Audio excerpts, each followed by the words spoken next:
Sup everyone, welcome to my talk, PCI DSS or PCI DISS, of using the PCI DSS architecture for plain text credit card leak. So here's the roadmap for the talk today. We're going to do a little bit of an introduction.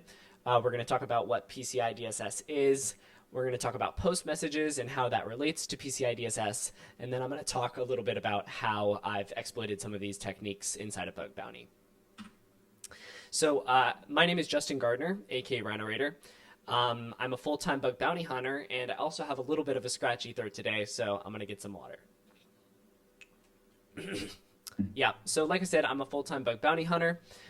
Most of the time what that means for me is I'm focusing on live hacking events and participating in those. Inside of the live hacking events, I mostly focus on web apps and IoT devices. I'm also the host of the Critical Thinking Bug Bounty podcast, so if you like what you've heard here today, you might also like the podcast, so give that a shot when you get a chance.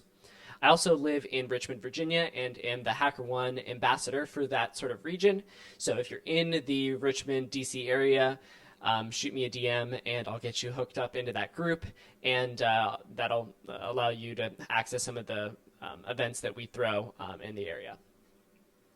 Outside of hacking, I mostly enjoy studying languages, playing volleyball, and doing Brazilian Jiu-Jitsu. Okay, so let's get into the main content here. So the topic of today is PCI DSS, and so let's double-click into that and see exactly what that is. So PCI, we have a lot of acronyms here today, so I'm going to do my best to kind of break those down. So PCI stands for Payment Card Industry, and DSS stands for Data Security Standard. Now, this standard was released by the SSC, Security Standards Council, in order to protect credit card information in sort of an e-commerce context. And so every website that deals with credit card information has to comply with this PCI SSC, PCI DSS, and to what degree that they must comply is a matter of what kind of functionality they have on their website. So if we read through the standard, there's this section 2.2.3 regarding iframe security. And essentially what this allows the merchant to do is reduce the amount of compliance requirements that they have down to a minimum, also known as SAC-A, and it makes it easier for them to comply. So I'll read this line here just to be clear. A merchant implementing an e-commerce solution that uses iframes may be eligible to assess its compliance using the smallest subset of PCI DSS requirements if they're using the iframe. So what happens? Literally every company says, I'll take that, and implements their payment card information flow via a SAC-A iframe sort of architecture. So what that means for us is that literally every single e-commerce site that I've seen has this sort of structure. The merchant loads up a page in the customer's browser, right? That merchant on the page that they've returned to the customer's browser, they iframe in a payment solutions provider. Now that so this is step 2 here. The payment solutions provider then has like an input field where you can input your credit card information. The customer inputs their information. Step 3, they press buy, and that information gets posted directly back to the payment solutions provider via the iframe. Okay. Then the payment solutions provider will provide the merchant with a transaction result, or like sometimes it's a transaction token or something of the likes, where they can trigger that transaction later, or in a recurring context, they can trigger it over time. And then finally, that results page is showed back to the client. So why do they do it that way, though, is the question. And so the short answer to that, well, there's 2 answers, and I've broken down the sort of client-side answer here because that's what's most relevant to us. From a client-side perspective, this helps protect customer data by sort of segmenting the origins via same origin policy, which is a browser restriction that doesn't allow the kind of JavaScript execution in one frame that's of a different origin to access the contents of the frame that's of a different origin. So essentially what that means is that we can't reach into the iframe and grab information or record information. You can see here down at the bottom, I went ahead and tried to implement that, and it says we blocked this because of it's a cross-origin frame. So this is a context called same origin policy. It's very, very important to browser security, and that's the reason why they're implementing this on the client side. Now, for those of you familiar with same origin policy, you might say, well, you could just, let's say, for example, you got an XSS on the merchant that implements the iframe. You could just replace the iframe with a malicious iframe. That's absolutely true. So there's definitely a workaround there. And one of the other reasons why they sort of address this issue is they don't want the credit card information to touch the backend server of the merchant. Because that has various liability implications. So that's kind of why they've structured it this way. I'm going to grab some water. All right, so let's move into the next section, which is on PostMessage, and this sort of, I'll tie this back together in just a moment. But for now, what you need to know, a PostMessage is a method that allows safe, quote unquote, cross-origin communication between windows. So like we just talked about a moment ago, when we have the sort of browser, the different iframes that are different origins, like these two tabs are in my browser, frame 1 and frame 2, you can't communicate across these tabs. And for us to successfully implement that sort of credit card flow, you do need to be able to communicate. So that's how PostMessage ties into this. So for those of you that aren't familiar with PostMessage, this is the general flow.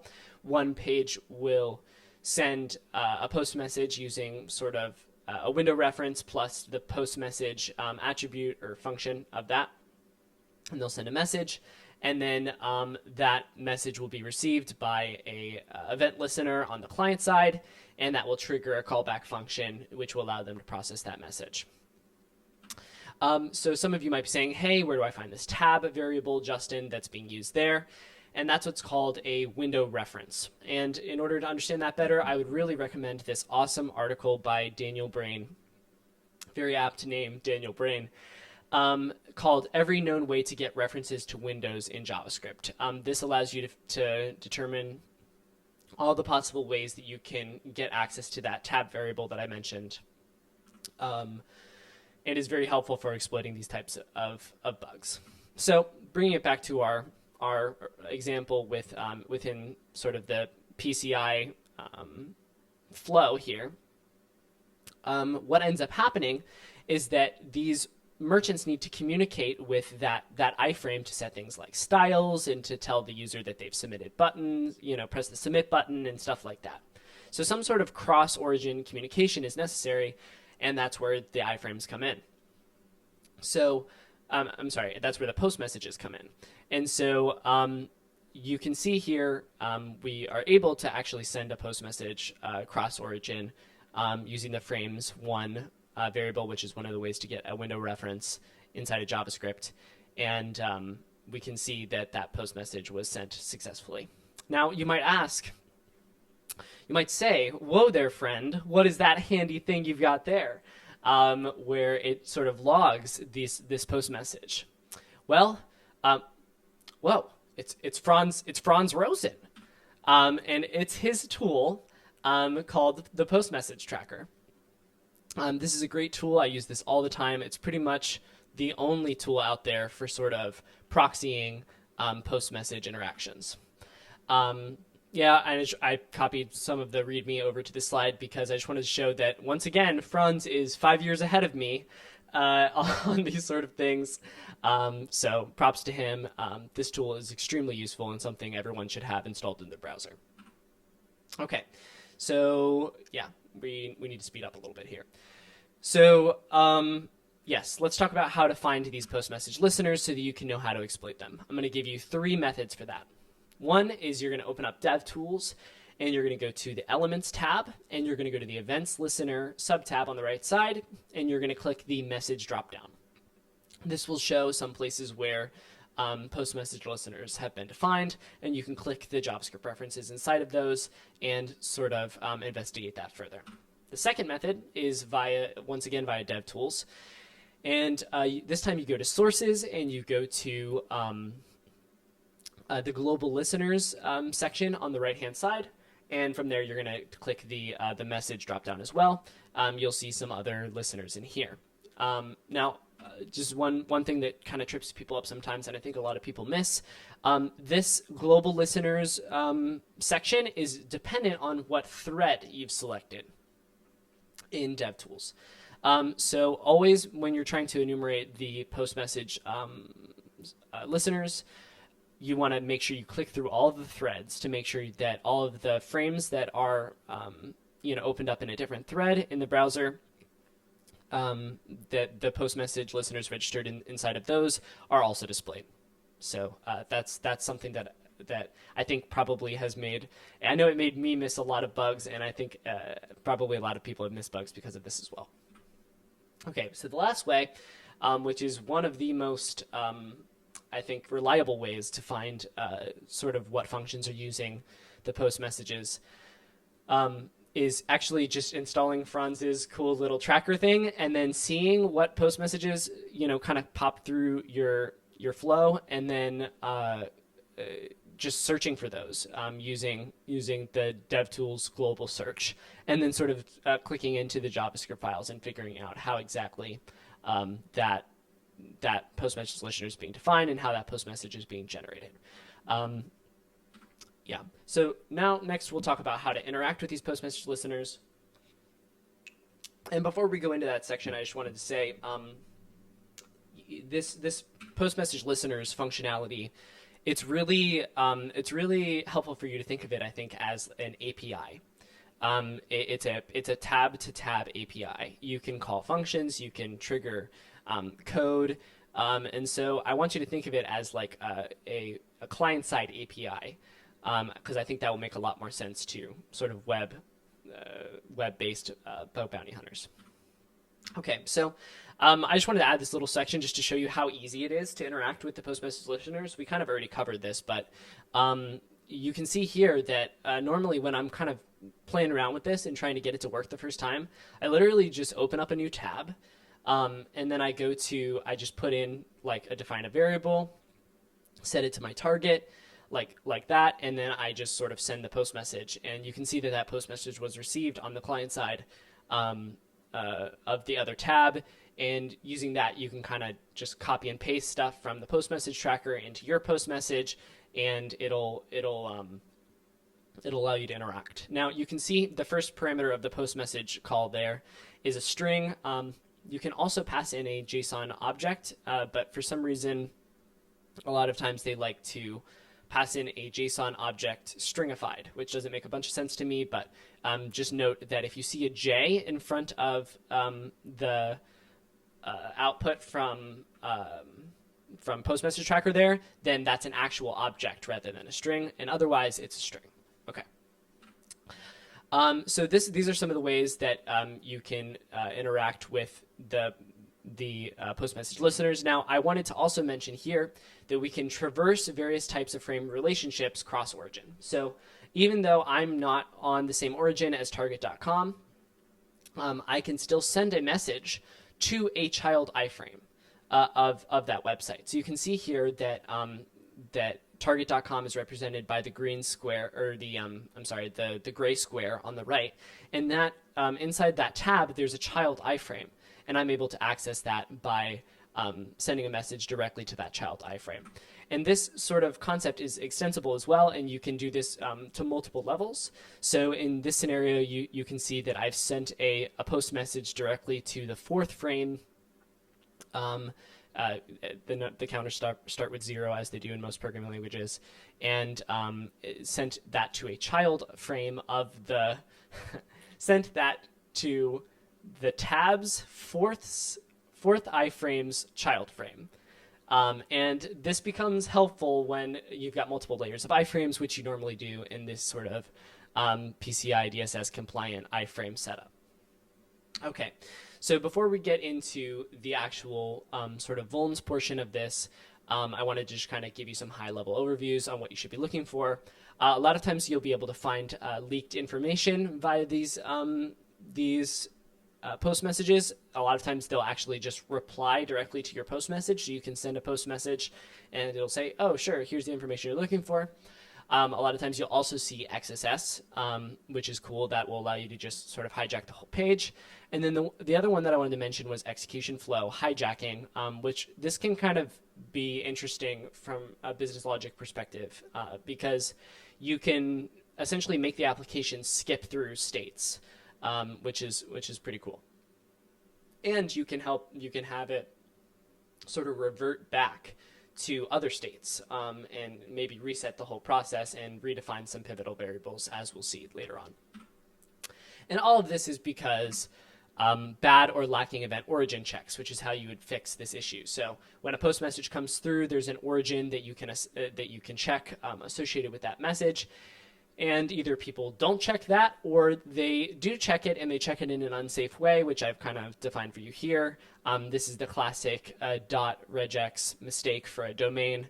Let's say right here they only wanted to allow www.safedomain.com, but instead they forgot to escape their dots, so they allowed any domain that has www and then any character and then safedomain.com at the end to pass the regex. So as an attacker, we can just go register that domain and send a post message through to the application. Alrighty, awesome. So the time we've all been waiting for now is how have we exploited this in the context of bug bounty. Okay, so buckle up because this next one's kind of a doozy.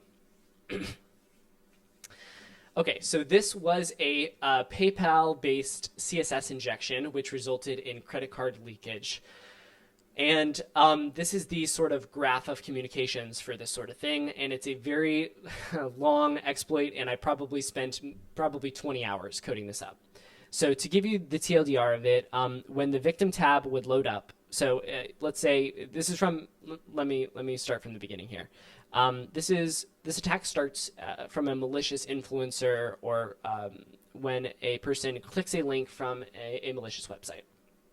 That will open up in a new tab, and the person will navigate through the trusted website that uses PayPal and decide to buy something. When it does, the PayPal tab would send a post message proactively all the way back up through the post message chain or the iframe parent relationship chain and send a message to the attacker's tab saying that the frame was ready. At that point, this would trigger a race condition, which could be won by the attacker. And that would allow the attacker to define some initialization variables for the sort of transaction via post message. That's step number 2. Once inside of that race condition, there was a CSS injection, which allowed an attacker to define arbitrary CSS on that page. Now, I'm not going to go into the details of what sort of CSS exactly we defined because it was kind of nuts.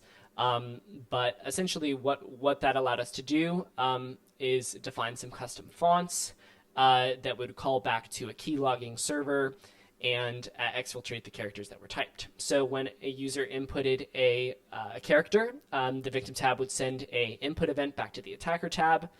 The attacker tab would then use a post message to clear the input field, so remove all input from the input field. And let me note, when the input event was triggered, that would trigger a font for that specific character to be loaded from the key logging server. Then the attacker would clear the field, remove the class that applied that font, and add another class that would designate the next sort of index in the credit card number. So, the first class that we had was for credit card number index 0, the next one was for 1, and so on and so forth. And we would be able to tell which character the user typed by defining a custom font Unicode point, which would then load that font remotely from the server as it was needed to display it to the client. So yeah, like I said, the customer enters the the character. The custom font is loaded from the keylogging server. The keylogging server then would respond with a 0-width custom font so that nothing would be displayed in the user's input field. Then the attacker tab would then proceed to, the keylogging server would store it in the database, and then the attacker tab would reach out to the keylogging server, download the character that the user inputted, and then use the set attribute sort of post message function that was defined inside the application to set a placeholder, so something that's displayed when the input field is empty, in that victim input.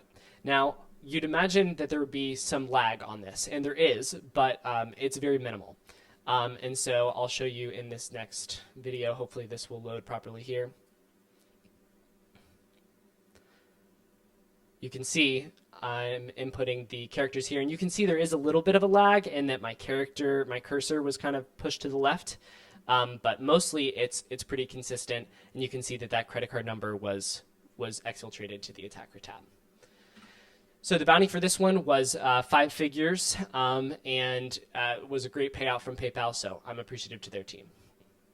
I'm going to have to move a little bit quickly here through this next one. We did end up finding this exact same bug on a food delivery service provider. Same attack vector, different payment provider, but another payment provider was vulnerable to this exact bug. So definitely this sort of thing is out there. And I wanted to give a shout out on this one to Ono Soma from Rakuten. And he's one of my mentees, and I told him about this technique, and he went and found the bug and wrote the full exploit and did a great job with it. One of the things that was unique about this specific exploit is that it was not deterministic which frame what the credit card number was. And so you can see from the code I added below, he just kind of sent it to every single frame, which allowed him to still exploit this bug even though it wasn't deterministic. Okay, so the next one that I wanted to talk about was a bug where we can change transaction information and link the victim's card to the attacker's account. And this was on another major payment provider. So essentially, the TLDR of this one was we could send a post message like this that had the controller action request, and it had an action name that we could define. And this action name would give us access to all of these various functions. So after a long time of, sussing out each one of these and figuring out which ones would result in bad stuff happening, I identified these 5 sort of functions that could be handy. One of them is update CSS fonts, one of them is update element options, and then there's some stuff relating to attaching the attacker's session to the victim's transaction. So this is sort of what the full thing looked like. The impact of this sort of iframe or post message injection was that we were able to overwrite the client's secret, which controlled transaction information such as price. We were able to modify the publishable key, which will force the victim to pay the attacker instead of the victim. And we're also able to modify the appearance of the checkout page via CSS, which we weren't able to fully exploit the credit card number exfiltration on this one, but it was still pretty close. The bounty for that one is still undefined, but pretty good. And the other one was just an easy peasy plain text credit card leak via XSS on a grocery provider. We could just send the post message that contained a label, and that would trigger an XSS.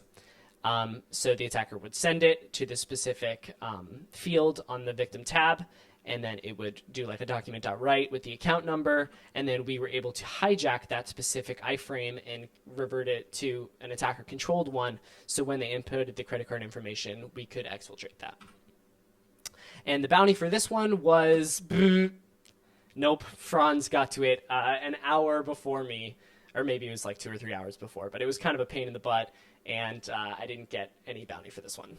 Bummer. So Franz has been reporting these 2, which is cool. Across the 3 of us, me, Soma, and Franz, we've popped quite a few providers, 8 or so, and the total carnage comes up to about 5 figures, or upper 5 figures. And that's it for the presentation. Hope you all can use some of these post-message techniques to find some great bounties out there. This is my information for Twitter and LinkedIn. And also, don't forget to check out the Critical Thinking podcast if you get a chance. Thanks. Bye.